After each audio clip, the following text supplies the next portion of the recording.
शक्तिरूपेण संस्थिता नमस्तस्यै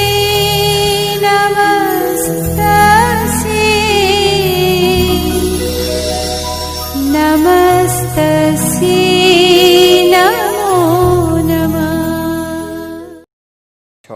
ભૌતિક અને રાસાયણિક ફેરફાર. રાસાયણિક ફેરફાર લોખંડને કાટ લાગતો નથી અને ભૌતિક ફેરફાર હવે રોજિંદા જીવનની અંદર આપણે આસપાસ ઘણા બધા ફેરફારો જોવા મળે છે. હવે આ જે ફેરફારો છે એ એક અથવા એક કરતાં વધારે પદાર્થોનો સમાવેશ થયેલો હોય છે. અને ઉદાહરણ તરીકે જે છે એ આપણે એવું લઈ શકીએ કે તમારા મમ્મી તમને પાણીમાં ખાંડ કે સાકર ઓગાળીને ઠંડુ પીણું બનાવવાનું કહે છે કે કાંઈક ઠંડુ પીણું આપણને આપણા મમ્મી જે છે એ બનાવવાનું કહે તો એમાં આપણે શું નાખીએ છીએ કે તો કે ખાંડ કે સાકર એમની અંદર જે છે એ ઉમેરીએ છીએ. ખાંડનું દ્રાવણ બનાવવું એ ફેરફાર કહેવાય. ખાંડનું દ્રાવણ જે છે એ બનાવવું એ એક જાતનો ફેરફાર જ કહેવાય. એ જ રીતના જે છે એ દૂધમાંથી દહીં બનાવવાની ક્રિયા પણ ફેરફાર જ કહેવાય. દૂધમાંથી દહીં બનાવીએ એ એક પ્રકારનો ફેરફાર જ કહેવામાં આવે છે. ઘણીવાર દૂધ છે એ શું થાય છે તો કે ખાટું થતું આપણને જોવા મળે છે અને દૂધ ખાટું થવું એ એક પ્રકારનો ફેરફાર જ છે. ખેંચેલું રબર બેન્ડ પણ ફેરફાર દર્શાવે છે કે ખેંચેલું રબર બેન્ડ જે છે એ એક પ્રકારનો જે છે એ ફેરફાર જ દર્શાવતું હોય છે. હવે તો કે તમારી આસપાસ થતા 10 ફેરફારોની યાદી બનાવો જો તમે જોયા હોય તો. એવા 10 ફેરફારોની યાદી બનાવી છે કે આપણે એ જે છે એ જોયા હોય તો. ઘણી પ્રવૃત્તિ કરી અને ભૌતિક અને રાસાયણિક 2 પ્રકાર હોય છે તો એનું વિસ્તૃત જોઈએ. સૌપ્રથમ ભૌતિક ફેરફાર જોઈએ તો કે પ્રવૃત્તિ 6.1 કે કાગળના ટુકડાને 4 ચોરસ ભાગમાં કાપો. આપણે અહીંયા કાગળનો ટુકડો લઈએ એને 4 ચોરસ એક સરખા કરીએ.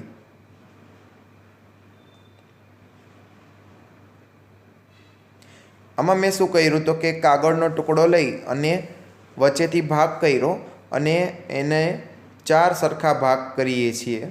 આપણે આ કાગળની અંદર જોઈ શકીએ છીએ.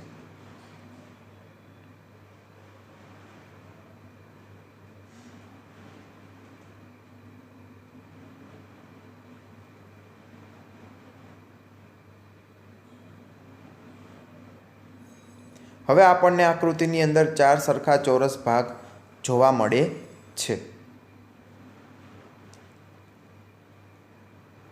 આ કાપ્યા પછી આપણે શું કર્યું તો કે ચોક જે છે એ એક પ્રકારનું પછી મૂળભૂત આકારમાં આપણે એ ચોરસને ગોઠવી દેવાના છે. આપણને પ્રશ્ન થાય કે ચોકના ભૂખામાંથી શું બીજી વખત ચોકનો ભૂકો થઈ શકે? અને પ્રવૃત્તિ 6.3 એટલે કે પ્લાસ્ટિકના ગ્લાસમાં થોડો બરફ લો. એ લઈ અને વિવિધ પ્રકારના પાણી નાખીએ એટલે પાણી ઓગળી જાય છે કે નથી ઓગળતું એ જોવાનું છે. ત્યારબાદ પ્રવૃત્તિ 6.4 છે એમાં શું છે તો કે પાત્રમાં પાણી લઈ અને ઉકાળી અને પાણીની સપાટી ઉપર વરાળ જતી દેખાય છે કે નહીં અને એ ટીપા જે છે એ બાજી ગયેલા દેખાય છે કે નહીં એ જોવાના છે. ત્યારબાદ છે પ્રવૃત્તિ 6.5 કે વપરાઈ ગયેલી કરવત કે હેક્સો બ્લેડની પટ્ટી જે છે એ ચીપિયા વડે પકડવાની છે. હવે આ જે છે એનો રંગ વિવિધ પ્રકારનો હોઈ શકે છે. આ બીજી જે હતી એ અવસ્થા હતી. 6.1ની અંદર આપણે જે જોયું એ શું હતું તો કે પરિમાણ હતું અને શું હતા ભાગ. ત્યારબાદ 6.2ની અંદર આપણે જોયું ચોકવાળું તો એ શું હતો આકાર. 6.3ની અંદર બરફ જોયો તો એ આપણને શું મળ્યું તો કે એ પણ આકાર. હવે તો કે આ જે આકાર અને માપ જે છે એનો રંગની અવસ્થા જે છે એ ગુણોને ભૌતિક ગુણધર્મ કહે છે અને પદાર્થના જે ભૌતિક ગુણધર્મ જે છે એનો થાય તો એને ભૌતિક ફેરફાર તરીકે ઓળખવામાં આવે છે. અને આ જે ફેરફારો જે છે એ સામાન્ય રીતે પ્રતિવર્તી હોય છે અને આવા ફેરફારમાં નવા પદાર્થોનું મિશ્રણ થતું નથી. હવે આપણે બીજા પ્રકારને ધ્યાનમાં લઈએ તો કે રાસાયણિક ફેરફાર. લોખંડને કાટ લાગવા જેવા ફેરફારથી તમે પરિચિત છો. લોખંડના ટુકડાને થોડા દિવસ સુધી ખુલ્લો મૂકી દેતા તેની સપાટી પર કથ્થાઈ રંગનું સ્તર બની જાય છે. સપાટી પર શું થશે તો કે કથ્થાઈ રંગનું સ્તર જે છે એ બની જશે અને આ પદાર્થને જે છે એ શું કહેવામાં આવે છે તો કે કાટ તરીકે ઓળખવામાં આવે છે. અને આ પ્રક્રિયા જે છે એ કાટ લાગવાની પ્રક્રિયા તરીકે ઓળખાય છે. હવે તો કે બગીચા અથવા ખેતરના લોખંડના દરવાજા, તેમાં રહેલા લોખંડના બાકડા તથા લોખંડની કોઈપણ વસ્તુ ખુલ્લામાં રાખેલી હોય તેને કાટ લાગે જ છે. કે આ વિવિધ પ્રકારના જે લોખંડના બાકડા જે છે, વિવિધ વસ્તુ જો ખુલ્લામાં રાખેલી હોય તો એ પેજયુક્ત થાય તો એ જે છે એને કાટ લાગતો જ આપણને જોવા મળે છે. હવે અહીંયા આપણે આકૃતિમાં જોઈ શકીએ છીએ 6.2 કે લોખંડને કાટ કઈ રીતના લાગે તો કે ફરતે કોર જે છે એ કાટવાળું આપણને દ્રશ્ય દેખાય છે.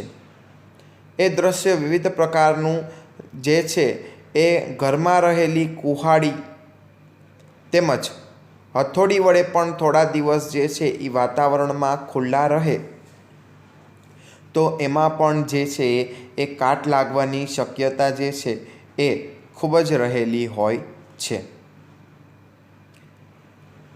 તો આ જે કાટ લાગવાથી જે રસોડામાં ભીનો લોખંડનો નવો તવો, તાવડી થોડા દિવસ સુધી જો વાપર્યા નહીં તો એને પણ જે છે એ કાટ લાગતો હોય છે. એટલે કે કાટ એ લોખંડ નથી પણ કાટ છે એ લોખંડથી એક જુદો પદાર્થ છે કે જે લોખંડ ઉપર શું થાય છે તો કે જમા થતો આપણને જોવા મળે છે. હવે તો કે થોડાક વિવિધ વધારે ફેરફારો આપણે ધ્યાનમાં લઈએ તો નીચેની જે આકૃતિ જે છે એનું નિરીક્ષણ કરીએ કે મેગ્નેશિયમની પટ્ટી લીધી છે અને એને સળગાવી છે અને સળગાવતા કેટલી આગ પ્રજ્વલિત થાય છે એ આપણને આકૃતિની અંદર જે છે એ જોવા મળે છે. હવે આ મેગ્નેશિયમની પટ્ટી કઈ રીતના બળે છે એ આપણે સંપૂર્ણ આકૃતિની અંદર જોઈ શકીએ છીએ. જો તેજસ્વી સફેદ પ્રકાશથી જોઈ બળવા લાગે તો ત્યારે આપણે એવું માની શકીએ કે એ સંપૂર્ણ બળી જાય છે. એટલા માટે તેનો જે સફેદ પાવડર છે એ રાખ તરીકે ઓળખવામાં આવે છે. હવે આ રાખ જે છે એ મેગ્નેશિયમ જેવી દેખાય છે. એટલે આ જે ફેરફાર જે છે એને આપણે કેવા સમીકરણ વડે રજૂ કરી શકીએ તો કે એની પાછળનું એક સમીકરણ જે છે કે એને એક સમીકરણ વડે આપણે રજૂ કરી શકીએ. મેગ્નેશિયમ એટલે કે Mg, ઓક્સિજન એટલે O2 પ્લસ મેગ્નેશિયમ ઓક્સાઇડ એટલે કે MgO એટલે કે મેગ્નેશિયમ ઓક્સાઇડ.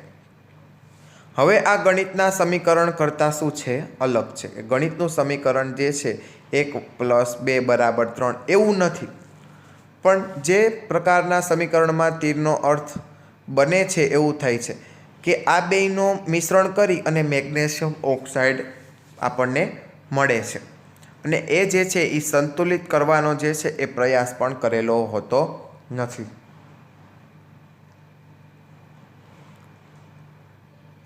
હવે તો કે આ જે છે એને આપણે શું કરીએ તો કે થોડાક પાણી સાથે ભેગા કરી અને મિશ્રણને બરાબર હલાવીએ તો શું થઈ શકે તો કે હલાવ્યા બાદ આ મિશ્રણ જે છે એને ભૂરા અને જે લાલ લિટમસ પત્ર આપણને જોવા મળે છે એની આપણે એક કસોટી કરી શકીએ. અને આ જે લાલ લિટમસ પત્ર જે છે એનું શું થઈ શકે તો કે MgO + H2O કરીએ એટલે MgOH2O આપણને એમાંથી પ્રાપ્ત થઈ શકે છે. એટલે કે બેઝ છે એ દ્રાવણ એ પ્રકારનું ધરાવતા હોય છે. હવે તો કે આપણને પ્રશ્ન થાય કે આ મિશ્રણ છે એ ભૂરા લિટમસ પત્રોને લાલ કઈ રીતના બનાવે છે. તો લાલ કઈ રીતના થઈ શકે અને લાલ લિટમસ પત્રને ભૂરું કઈ રીતના બનાવે છે? તો આ રાખને પાણીમાં ઓગળતા એ શું થાય છે? તો કે નવો પદાર્થ બને છે જે નીચે મુજબના સમીકરણ વડે રજૂ કરી શકાય છે. એટલા માટે જે છે એ મેગ્નેશિયમ ઓક્સાઇડ પ્લસ પાણી ઉમેરીએ એટલે મેગ્નેશિયમ હાઇડ્રોક્સાઇડ વડે જે છે એ MgHO2 જે છે એ આપણને મળે છે, જે આપણે પ્રકરણ 5માં શીખી ગયા છીએ કે મેગ્નેશિયમ બળીને મેગ્નેશિયમ ઓક્સાઇડ જેવો જે છે એ નવો પદાર્થ જે છે એ બનાવી શકે છે. અહીં આપણને મેગ્નેશિયમ ઓક્સાઇડ સાથે પાણી ભળતા જે છે એ મેગ્નેશિયમ હાઇડ્રોક્સાઇડ જેવો નવો પદાર્થ જે છે એ આપણને જોવા મળે છે. હવે આ મેગ્નેશિયમ હાઇડ્રોક્સાઇડ જેવો નવો પદાર્થ આપણને જોવા મળે તો પહેલાં તો સૌપ્રથમ આકૃતિ જોઈએ 6.4 કે કોપર સલ્ફેટનું દ્રાવણ આપેલું છે અને આર્યન સલ્ફેટનું દ્રાવણ આપણને આપેલું છે.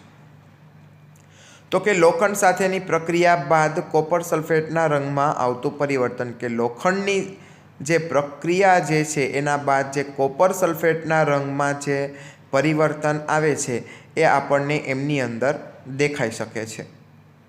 હવે તમને દ્રાવણમાં રંગમાં કોઈ ફેરફાર દેખાય છે? તો આપણને એવું જોવા મળ્યું કે લોખંડ વચ્ચે જે છે એ પ્રક્રિયાને એ જ કારણે હોય છે અને આ વાદળીથી લીલા જે છે એ રંગમાં આપણને વિવિધ ફેરફાર જોવા મળે છે. અને આ ફેરફાર જે છે એ આર્યન સલ્ફેટ જેવા નવા પદાર્થના બનવાને કારણે થાય છે. અને એ કઈ રીતના થાય? તો કે કોપર સલ્ફેટનું દ્રાવણથી થઈ શકે છે. એટલે કે ખીલીની સપાટી પર જે છે એ કથ્થાઈ રંગના કણો જોવા મળે. એ શું છે? તો કે દરેક કોપર છે, જે બીજો નવો પદાર્થ છે કે જે આપણે આ પ્રક્રિયા મુજબ આપણે એને લખી શકીએ છીએ. હવે કોપર સલ્ફેટનું દ્રાવણ છે એ વાદળી રંગનું હોય અને લોખંડ જે છે એ આર્યન તેમજ આર્યન સલ્ફેટનું દ્રાવણ પ્લસ કોપર એટલે કે કથ્થાઈ અવક્ષેપ એટલે કે Fe દ્વારા થઈ શકે છે. ત્યારબાદ જોઈએ તો કે લોખંડનું કાટવું. લોખંડ કઈ રીતના કાટી શકે? તો કે ચાલો આપણે કાટ લાગવાની ક્રિયા જોઈએ. તો કે એવો ફેરફાર કે જે લોખંડની વસ્તુઓને અસર કરે છે કે ધીમે ધીમે એ શું થાય છે? તો કે નાશ પણ પામે છે. અને આ જે લોખંડનો ઉપયોગ જે છે એ શેના માટે થઈ શકે છે? તો કે પુલના નિર્માણમાં, જહાજ માટે, કાર, ટ્રકનું માળખું અને ઘણી વસ્તુઓ બનાવવા માટે થાય છે. તેને કાટ લાગવાને કારણે ઘણી આર્થિક હાનિ પણ થાય છે કે વિવિધ હાનિઓ પણ આપણને જે છે એ જોવા મળે છે. કાટ લાગવાની પ્રક્રિયા જે છે એ નીચે મુજબ છે કે કઈ રીતના થઈ શકે? તો કે લોખંડ જે છે એ Fe, ત્યારબાદ ઓક્સિજન એટલે કે O2 અને ત્યારબાદ પાણી છે એટલે કે H2O, કે લોખંડનો કાટ જે છે એ આર્યન ઓક્સાઇડ એટલે કે Fe2O3 દ્વારા જે છે એ રજૂ કરવામાં આવે છે. હવે આ રજૂ કરવામાં આવે એની પાછળનું કારણ શું છે? તો કે કાટ લાગવા માટે જે છે એ ઓક્સિજન અને પાણી કે પાણીની વરાળ બંનેની હાજરી અનિવાર્ય છે. કે પાણીની જે વરાળ જે છે એ બંનેની હાજરી જે છે એ ખૂબ જ અનિવાર્ય બનતી હોય છે. એટલે કે વાસ્તવમાં જો હવામાં જે છે એ ભેજનું પ્રમાણ વધારે હોય કે ભેજનું પ્રમાણ જે છે એ વધારે હોય તો એનો અર્થ એવો થાય છે કે ભેજમાં જે છે એ કાટ ઝડપથી લાગે છે. હવે આ જે છે એ કાટ ઝડપથી શા માટે લાગે? તો કે આપણે જે છે એ કાટ લાગવાની પ્રક્રિયા કેવી રીતના રોકી શકીએ? આવા વિવિધ પ્રશ્ન આપણા મનની અંદર થતા હોય છે. તો કે ઓક્સિજન અને પાણી કે જે બંનેથી આપણે લોખંડની વસ્તુને જે છે એ બચાવવી જોઈએ. શા માટે? તો કે એના દ્વારા જે છે એ કાટ લાગતો હોય છે. એક સરળ ઉપાય તેના પર રંગ કે ગ્રીસનું સ્તર ચડાવવાનો છે. સરળમાં સરળ ઉપાય શું છે? તો કે ગ્રીસ ચડાવવાનો છે। હવે એના ઉપર રંગ અથવા ગ્રીસ આપણે કઈ રીતના ચડાવી શકીએ તો કે વાસ્તવમાં આવું સ્તર તેને નિયમિત રીતે લગાડતા રહેવું જોઈએ જેથી તેમાં કાટ લાગે નહીં, કે જો કાટ ન લાગે તો તેમાં સતત ને સતત પ્રયત્નશીલ રહેવું જોઈએ। બીજો ઉપાય કેવો છે તો કે લોખંડ પર ક્રોમિક કે ઝીંકનો ઢાળ ચડાવવો જોઈએ। લોખંડ પર શું કરવામાં આવે છે તો કે ક્રોમિયમ અથવા ઝીંક એટલે કે જસતનો ઢોળ આપણે જે છે એ ચડાવવો જોઈએ। અને આ જે લોખંડ જે છે એ જસતનો ઢોળ ચડાવવાની ક્રિયાને ગેલ્વેનાઇઝ તરીકે ઓળખવામાં આવે છે। કે ગેલ્વેનાઇઝ કોને કહેવામાં આવે છે તો કે લોખંડ પર જે જસતનો ઢોળ ચડાવવાની ક્રિયા જે થાય છે એને ગેલ્વેનાઇઝ તરીકે ઓળખવામાં આવે છે। આ 1 માર્કની અંદર જે છે એ વ્યાખ્યા પૂછાઈ શકે। હવે જોઈએ પાછળનું તો કે ઘરમાં વપરાતી પાણીનું વહન કરતી લોખંડની પાઇપને કાટ લાગવાથી બચાવવા માટે ગેલ્વેનાઇઝ કરેલ હોય છે। કે લોખંડની જે પાઇપ હોય એને ગેલ્વેનાઇઝ કરેલું હોય છે કારણ કે એને કાટ લાગવાથી આપણે બચાવી શકીએ છીએ। હવે આ ગેલ્વેનાઇઝ કરેલ હોય એ પાઇપ એનું આપણે એ જાણીએ છીએ કે જહાજ જે છે એ શેનું બનેલું હોય છે તો કે એ લોખંડનું બનેલું હોય છે, એટલે તેનો મોટો ભાગ પાણીમાં જે છે એ ડૂબાયેલો રહે છે। અને જહાજ જે છે એ બહારની સપાટી પણ પાણીના ટીપાના સતતના સંપર્કમાં રહે છે। કે એ સતત ને સતત શું કરે છે તો કે બહારની સપાટી પર પાણીના ટીપાના સતત સંપર્કમાં રહેતો હોય છે। આમાં આપણે આકૃતિમાં જોઈ શકીએ છીએ કે અડધું જહાજ છે એ તો પાણીમાં જ ડૂબેલું હોય છે કારણ કે લોખંડનો ભાર હોય છે એટલા માટે। વધુમાં સમુદ્રનું પાણી અનેક પ્રકારના જે ક્ષાર જે છે એ પણ ધરાવે છે। કે એ લોખંડ જે છે એની અંદર ઘણી વખત ક્ષાર પણ જામી જતો હોય છે અને આ ક્ષારવાળું જે પાણી છે એ લોખંડની કટાઈ જવાની પ્રક્રિયાને ઝડપી બનાવે છે। ક્ષારવાળું જે પાણી જે છે એ લોખંડની કટાઈ જવાની જે પ્રક્રિયા જે છે એને ખૂબ જ ઝડપી બનાવે છે। અને આ જહાજને રંગ કર્યા પછી જે છે એ કાટ જે છે એ ઘણું નુકસાન કરે છે। અને એ નુકસાન જ નહીં પરંતુ જે લોખંડનો થોડો ભાગ છે એ દર વર્ષે શું થાય તો કે સ્ટેનલેસ સ્ટીલ તરીકે પણ બનાવવામાં આવે છે કે એમાં લોખંડ, કાર્બન, ક્રોમિયમ, નિકલ અને મેગ્નેશિયમ જેવી ધાતુનો ભેળવીને આ સ્ટેનલેસ સ્ટીલ બનાવવામાં આવે છે। એટલા માટે જે છે એમાં કાટ લાગતો નથી। આ વિવિધ પ્રકારના ધાતુઓનું મિશ્રણથી જે છે એ સ્ટીલ બનાવવામાં આવતું હોવાથી એ વિવિધ પ્રકારના જે છે એ કાટ લાગતા નથી। હવે તો કે આ કાટ ન લાગે એની પાછળનું શું કરવું જોઈએ તો કે આ કાટ જો આપણને ન લાગે તો આપણે એવું કલ્પના પણ કરી શકીએ કાંઈ તો કે આર્થિક નુકસાન ન થાય એના માટે। તો હવે જોઈએ સ્ફટિકરણ તો કે સ્ફટિકરણ છે તો કે ક્રિસ્ટલાઇઝેશન જે છે એને આપણે ઇંગ્લિશમાં કહીએ છીએ। તો આપણને આકૃતિ આપેલી છે 2 કે સ્ફટિકો 2 આપેલા છે, કોપર સલ્ફેટો અને સ્ફટિકોની આપણને આકૃતિ 6.6માં જોવા મળે છે। આપણે ધોરણ 6ની અંદર આપણે એવું શીખ્યા કે સમુદ્રના પાણીનું બાષ્પીભવન જે છે એ થતાં મીઠું મળે છે। સમુદ્રના પાણીનું બાષ્પીભવન થાય તો આપણને શું મળે છે તો કે મીઠું પ્રાપ્ત થઈ શકે છે। જો આ રીતે મીઠું જો શુદ્ધ ન થાય તો એના જે સ્ફટિકો જે છે એ કેવા હોય છે તો કે નાના નાના આપણને જોવા મળે છે। હવે આ સ્ફટિકોનો આકાર કેવો હોઈ શકે તો કે નરી આંખે જે છે એ સ્પષ્ટ દેખાઈ શકતો નથી। અને જો કોઈ પદાર્થ જે છે એ પદાર્થના શુદ્ધ અને મોટા સ્ફટિકોના દ્રાવણ માપથી જે છે એ પ્રાપ્ત થઈ શકે છે। અને આ પ્રક્રિયાને શું કહેવામાં આવે છે તો કે સ્ફટિકરણની પ્રક્રિયા કહેવામાં આવે છે। અને આ જે ભૌતિક એક જે છે એ ફેરફારનું જ ઉદાહરણ છે। હવે એના દ્વારા જે એક પ્રવૃત્તિ છે એ આપણે કરીએ।